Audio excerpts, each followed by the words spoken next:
Vi er stadigvæk på den her gård, og familien har kommet ud for at se, om der var mere gode klæder, som de kunne bruge for øvrigt.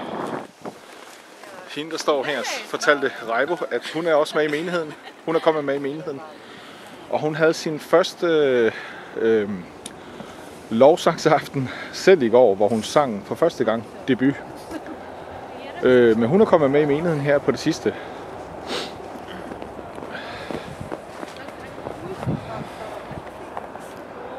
Det er den 1. april, og det er snevejr her i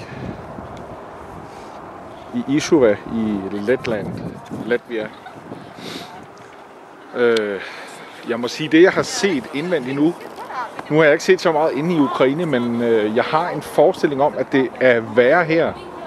Og det havde jeg slet ikke forestillet mig, at det var så slemt her, men det er det, og de trænger virkelig Claire, og de er utrolig glade for det. Den første dame, som jeg fortalte om, hvor vi var, hun græd bare, da vi kom ind med Claire og mad til den familie. Så det er også bare en opfordring til jer partnere, som har været med at give. For mig, der må jeg sige, det er en ubeskrivelig glæde at se, hvordan at mennesker tager imod det her. Fordi man ved bare, hvor taknemmelige de er for det.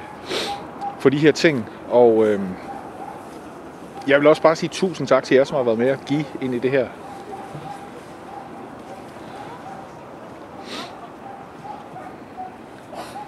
Yes.